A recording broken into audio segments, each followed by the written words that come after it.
Assalamualaikum. In today's video, we are going to talk about the transport of the glucose in the cell. That how glucose is being transported inside the cell. हमने previous video में देखा था कि किस तरह absorption हो रही थी carbohydrates की, जो हमारे पास 3 monosaccharide molecules हमें मिले थे, fructose, galactose and glucose.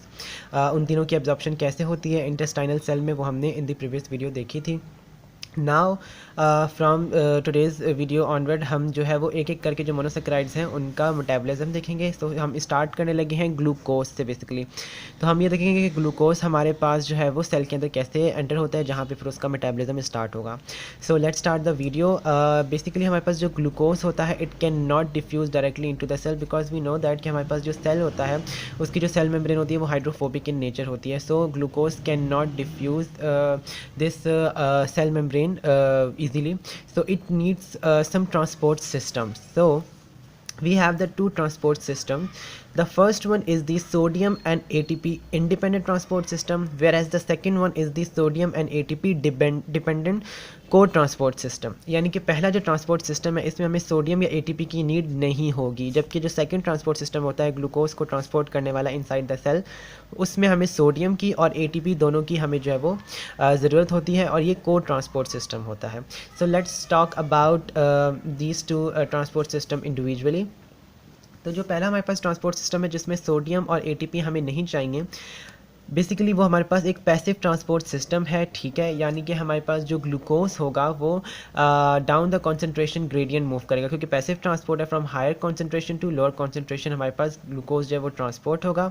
And for the sake of transport we have a family of 14 glucose transporters, जिनको हम शॉर्ट फॉर्म में ग्लूट कहते हैं, GLUT ग्लूट कहते हैं, यानी कि ग्लूकोज ट्रांसपोर्टर्स. ठीक है, उनकी हमारे पास 14 आइसोफॉर्म्स होती हैं जो कि हमें पैसिवली ट्रांसपोर्ट करवा रही होती हैं ग्लूकोज को from outside the cell to inside the cell.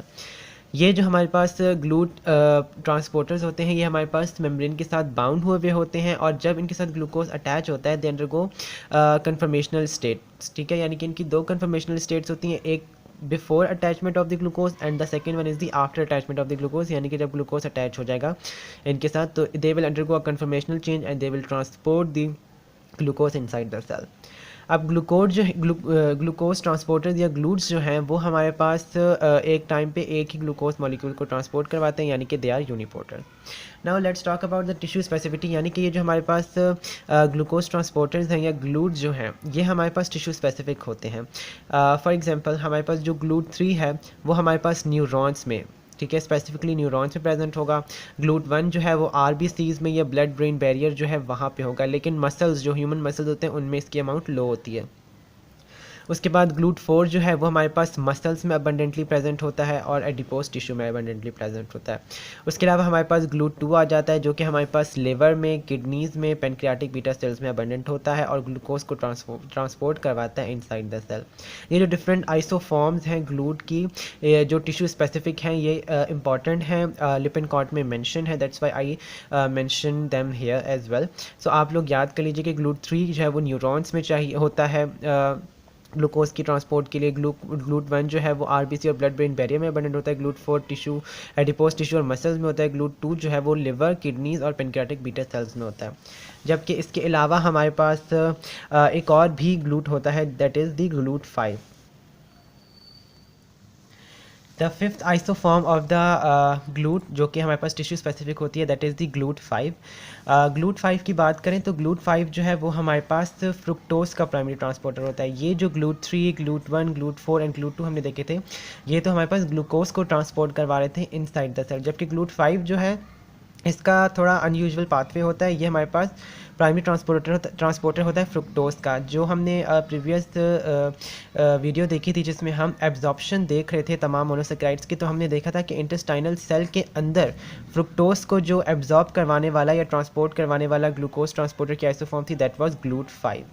ठीक है, तो ये थोड़ी सी एक्सेप्शन आ जाएगी. तो ये वही बात यहाँ लिखी है कि हमारे पास GLUT5 जो है वो फ्रुक्टोज को ट्रांसपोर्ट करवाता है, not the glucose, in the small intestinal cell and in the testis. So these were some tissue specific types or the isoforms of the GLUT. ये हमारे पास जो ट्रांसपोर्ट होती है it doesn't require एटीपी, जैसे मैंने पहले आप लोगों को बताया, क्योंकि सोडियम और एटीपी इंडिपेंडेंट ये ट्रांसपोर्ट है, क्योंकि इसमें जो ग्लूकोज मूव हो रहा होता है वो डाउन द कॉन्सेंट्रेशन ग्रेडियंट हो रहा होता है, यानी कि from higher concentration to lower concentration. अब हमारे पास थोड़ा सा डिफरेंस आ जाता है इन ग्लूट 1, 3 एंड 4 आइसोफॉर्म, कि ये हमारे पास जो तीनों आइसोफॉर्म्स हैं ये हमारे पास ट्रांसपोर्ट करवाती हैं ग्लूकोज को फ्रॉम द ब्लड, यानी कि ये हमारे पास ब्लड से ट्रांसपोर्ट करवाएंगी इनसाइड द सेल, जो ग्लूट 1, 3 और 4 आइसोफॉर्म्स है। जबकि ग्लूट 2 जो है, it can move the glucose in both the direction, either from the blood into the cell और either from the cell into the blood. ठीक है, तो ये थोड़ी सी एक्सेप्शन हमारे पास है in these isoforms. So now let's talk about the second transport system, that is the sodium and ATP dependent, and it is the co transport system. Co transport system हमें पता है वो एक्टिव ट्रांसपोर्ट सिस्टम की आगे एक further type होती है, तो इट मीन्स कि it is an active transport system, यानी कि इसमें जो ग्लूकोज की मूवमेंट हो रही होगी वो अप या फिर अगेंस्ट द कॉन्सेंट्रेशन ग्रेडियंट हो रही होगी। इस ट्रांसपोर्ट के लिए हमें सोडियम चाहिए, क्योंकि एक तो एक्टिव ट्रांसपोर्ट है तो एटीपी की नीड भी होगी और हमें इसमें सोडियम भी चाहिए। तो सोडियम जो है वो हमारे पास ट्रांसपोर्ट होता है from its down its electrochemical gradient that is created by the sodium potassium ATPase form, and this concurrent uptake symport requires the sodium dependent glucose co transporter 1 protein that is known as this SGLT1 protein. यानी कि होता क्या है कि जब हमारे पास glucose move कर रहा होता है सेल के अंदर, तो उसके साथ हमारे पास सोडियम का एक मॉलिक्यूल भी अंदर आके सेल के अंदर मूव कर जाता है। That's why we are calling its cotransport और द सिम्पोर्ट ट्रांसपोर्ट। तो इसमें ये होगा कि सोडियम जो है वो तो down the concentration gradient move करेगा, यानी कि from higher concentration to lower concentration वाली साइड पे मूव करेगा, बट ग्लूकोज जो है वो अप और against the concentration gradient move करके सेल के अंदर आ जाएगा। और इन दोनों मॉलिक्यूल्स को, यानी कि सोडियम और ग्लूकोज को सेल के अंदर लेके आने के लिए हमें एक प्रोटीन चाहिए होगी, that is known as the SGLT1 protein. इस तरह की जो को ट्रांसपोर्ट है वो कहाँ कहाँ प्रेजेंट होती है? यह पास epithelial cells of the intestine में प्रेजेंट होती है, रीनल ट्यूब्यूल्स में प्रेजेंट होती है और कोराइड प्लेक्सिस में प्रेजेंट होती है। कोराइड प्लेक्सिस के पास ग्लूट 1 भी था जो कि हमने देखा था ब्लड ब्रेन बैरियर, क्योंकि choroid plexus blood brain barrier का पार्ट होता है, तो कोराइड प्लेक्सिस के पास जो है वो ग्लूट 1 भी है, और ये जो हमारे पास को ट्रांसपोर्ट सिस्टम होती है सोडियम और एटीपी डिपेंडेंट, ये भी वहाँ पर हो रही होती है। तो ये थोड़ी सी एग्जाम्पल्स आ गई।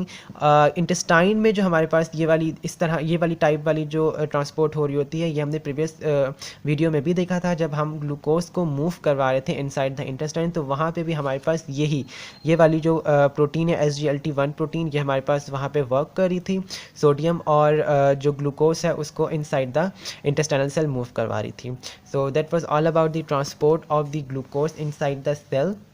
ये हमने दो इंपॉर्टेंट टाइप्स देखी। ग्लूट जो पहली थी वो इंडिपेंडेंट थी, उसमें हमने ग्लूट की डिफरेंट आइसोफॉर्म्स देखी, टिश्यू स्पेसिफिक टाइप्स देखी, और दूसरी जो थी वो हमारे पास को ट्रांसपोर्ट सिस्टम थी जो कि सोडियम और एटीपी डिपेंडेंट थी, जिसकी हमने एग्जांपल्स देखी। And that was all about this video.